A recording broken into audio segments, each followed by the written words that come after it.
এক ভাই ফোন করে বলছে যে আমি ইউটিউব থেকে একটা মন্ত্র পেয়েছি, সেই মন্ত্রটা আপনি একটু অনুমতি দেন, আমি একটু কাজ করব। তাকে আমি জিজ্ঞেস করলাম মন্ত্রটা কিসের মন্ত্র, মানে কি কাজের মন্ত্র আপনি আমাকে বলেন। যদি সেরকম হয় আমি অবশ্যই অনুমতি দেবো, তাছাড়া তো অনুমতি দেবো না। তো আমাকে বলছে জিন বশ করার মন্ত্র আমি পেয়েছি, আমি জিন বশ করতে চাই, আপনি একটু অনুমতি দেন। আমি বলছি ভাইরে, জিন বশ করতে গেলে সঠিক গুরু লাগবে, গুরুর কাছে থেকে জিন বশ করতে হয়। ঠিক আছে, আমি এইটা কখনোই বলবো না যে ইউটিউবে যে ছেড়েছে সে ভুল মন্ত্র দিয়েছে।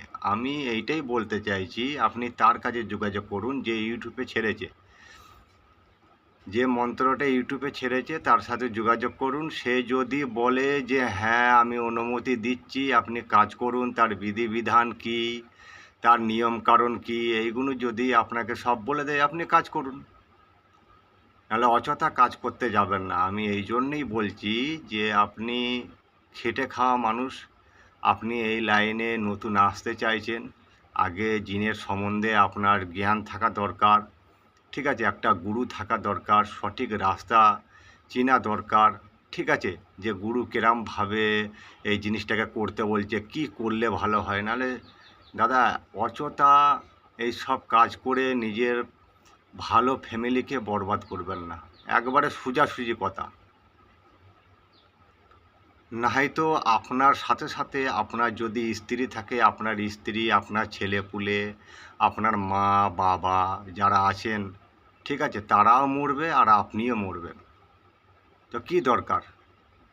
আগে সঠিক গুরু ধরেন, গুরু ধরে তারপরে দীক্ষা নেন। দীক্ষা নেবার পর সেই গুরুদেবকে সব কথা খুলে বলেন। যদি গুরুদেব অনুমতি দেয় তাহলে আপনি করুন, নাহলে ইউটিউব দেখে, সোশ্যাল মিডিয়াতে দেখে আপনি করতে যাবেন, আপনি বিপদে পড়বেন। এর জিম্মেদারি কেউ হবে না আর কেউ নেবেও না। যে ভিডিওটা ছেড়েছে সেও জিম্মেদারি নেবে না। ওই জন্যে আপনাকে বলা হচ্ছে যে এই এই কান মানে এই তন্ত্র থেকে আপনি একটু সাবধানে থাকুন। এই জন্যে ভিডিওটা বানাচ্ছি যে প্রত্যেকটা মানুষ যেন সতর্ক হয়ে যায়, প্রত্যেকটা মানুষ যেন এই সবের পাল্লায় না যেন পড়ে। হ্যাঁ, যদি কেউ শিখতে চায় যে না আমি এই তন্ত্রবিদ্যা শিখতে চাই, ঠিক আছে, মানুষের কল্যাণ করতে চাই, মানুষের আমি উপকার করতে চাই, তাহলে সে এই তন্ত্রবিদ্যায় আসতে পারে। কিন্তু তাতেও সঠিক গুরু লাগবে, সঠিক গুরু লাগবে, গুরুর অনুমতি ছাড়া কিন্তু হবে না। হ্যাঁ, এবার আপনি যদি বলেন যে না আমি 20,000 টাকা দিচ্ছি, 40,000 টাকা দিচ্ছি, আমাকে দীক্ষা দেন, তাহলে সেই দীক্ষা হবে না, সেটা ভণ্ডবাজির দীক্ষা হবে। বোঝা গেছে? বুঝাতে পেরেছি? ভণ্ডবাজির দীক্ষা হবে। এই সব জিনিস করতে গেলে গুরুদেবের কাছ থেকে ভালোবাসা নিয়ে এইগুলো নিতে হয়। তন্ত্রবিদ্যা কখনোই কেউ এমনিতে কখনোই দেয় না। ভালোবাসা যদি যোগ্যতা আপনি গড়তে পারেন গুরুদেবের কাছে, তাহলেই আপনাকে বিনা পয়সায় দেবে। এসব তন্ত্রবিদ্যা করতে গেলে কোনো টাকা লাগে না।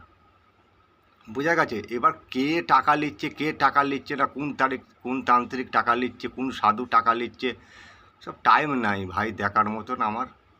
আর আমি বলতেও যাব না কে নিচ্ছে না নিচ্ছে।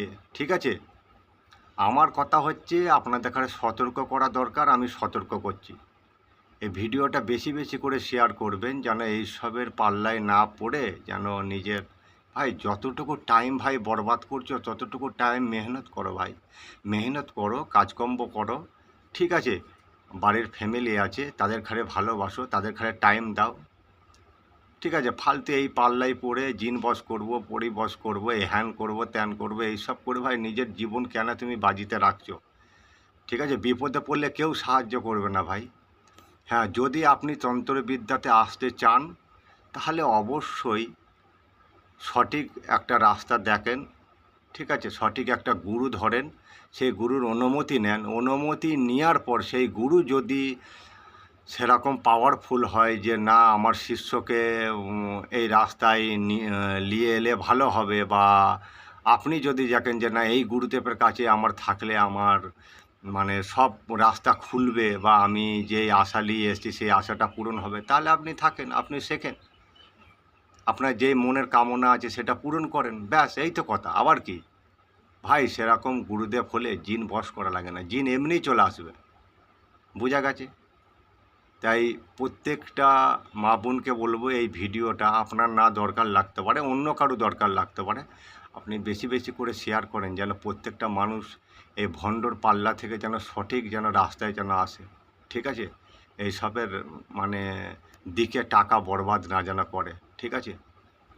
সঠিক রাস্তায় যেন আসে, মেহনত করুক, মা বাবা আছে, ছেলেপুলে আছে, আত্মীয় স্বজন আছে, তাদের কাছে টাইম দিক। ঠিক আছে? অনেক ভালো হবে, মা বাবার আশীর্বাদ পাবে, অনেক আগে বাড়বে। এইসবের পাল্লায় পড়ে কিচ্ছু হবে না, কোনো লাভ নেই, লুস্কান ছাড়া লাভ নেই। হ্যাঁ, যদি সে সঠিক গুরু ধরতে পারে তাহলেই, নাহলে অযথা। এবার সেই গুরু কেরাম হবে না হবে ভগবান আমি তো বলতে পারবো না। ঠিক আছে? ওই জন্যে বেশি বেশি করে শেয়ার করুন। মেয়ে বা ছেলে এই রাস্তাতে এলে একবারে চিন্তা ভাবনা করে বা ভালো গুরু ধরে অবশ্যই আসবেন, মনের কামনা অবশ্যই পূরণ হবে। ঠিক আছে? উল্টোপাল্টা গুরুর কাছে মোটেই যাবেন না। আমি বলবো না যে ভারতবর্ষে সবাই খারাপ, আমি খারাপ, কেউ খারাপ না, আমি খারাপ। তাই আপনাদের কাছে সতর্ক করছি, কে খারাপ কে ভালো আমি বিচার করব না। ঠিক আছে? তোমরা নিজেরা বিচার করবে কে ভালো কে খারাপ। ভালো থাকবেন, সুস্থ থাকবেন।